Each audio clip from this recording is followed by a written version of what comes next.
Hi, it's Mr. O'Sullivan. Today we're going to be going over how to use the graphing calculator to do stats. So if we look at this question, we want to fill in our calculator screen using 1-bar stats. And we have a data set 7, 29, 48, 42, and 24. The nice thing about using the calculator is you do not have to enter in the data in order. You don't have to reorganize your data, like start with the 2. You could just go 7, 29, 48, 42, and 24. So here's how we're going to do it. The first thing you do is you're going to hit your stat key, and then it'll bring you to the screen. Then you see how it says edit? You're going to put your data in where it says edit. So we're going to hit enter.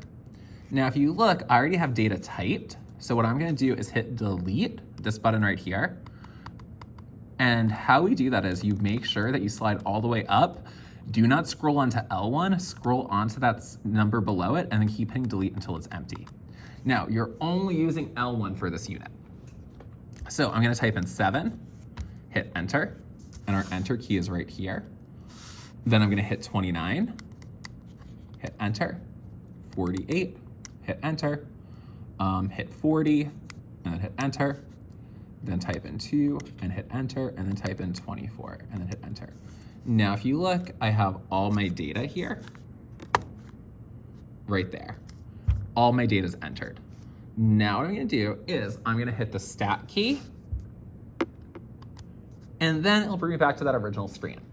What we're going to do is we're going to scroll to the right to where it says calc, and that's what I want. I want to do 1-bar stats. So now I'm going to hit enter on it, and I keep hitting enter, enter, enter until I get some numbers, and then boom, I have all this information here. So it says X bar is 25, so I'm going to type in write it in 25 into my calculator screen on my paper. So X bar is 25. That's your average or your mean. We're gonna skip those 2 below it where that like weird looking E, and we're gonna go down to that S. That S is your sample standard deviation. We're just gonna go out 2 decimal places. So we're gonna write in 18.02. Then we're gonna go to our population standard deviation, which is our OX. That's gonna be 16.45. N is the number of terms you have. So you can actually do that just by counting. 1, 2, 3, 4, 5, 6 terms. Min X is the lowest number in your data set. So in this case, the lowest number is my 2. Q1 is quartile 1. In this case, it's a 7. My MED, I have to scroll down to get, that's going to be 26.5. That's the middle value in my data set. I would get that by finding the median by hand and reorganizing my data. Q3 is going to be 40. That's quartile 3. And then my max is going to be the highest data value, which is 48. That's how I use 1-bar stats. I'm going to do another example with you on this data set. So to enter in this data set here, I hit stat again, hit edit, and I'm going to delete my data again. So what I'm going to do is scroll all the way to where it says 7. So I'm going to scroll back to 7. And then keep hitting delete, delete, delete, delete, delete, delete. Now I'm going to type in this data. So let me zoom back out so we can see what our numbers are. So our numbers are 21. Hit enter to get that next value.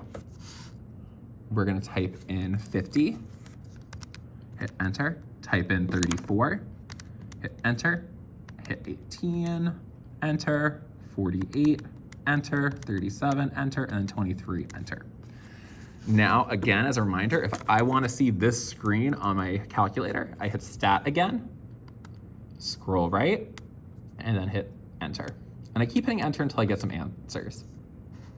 And then boom, my calculator does everything for me. This is exactly what I want to see. So I see that my average, or X bar, is 33, my sample standard deviation is 12.909, my population deviation is 11.95, and so forth. So let's fill in our calculator screen. So I can say X bar again is 33. I can say that my sample deviation is going to be 90.91. Now the reason it's going to be 90.91 is because if I write 90.099, this 9, not 90.9, I wrote it wrong, 90.909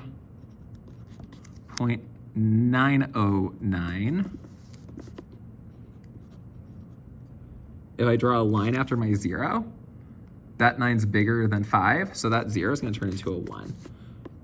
So I have 90.91. My population standard deviation is going to be 11.95. My number of terms, or n, is going to be 7. So 1, 2, 3, 4, 5, 6, 7.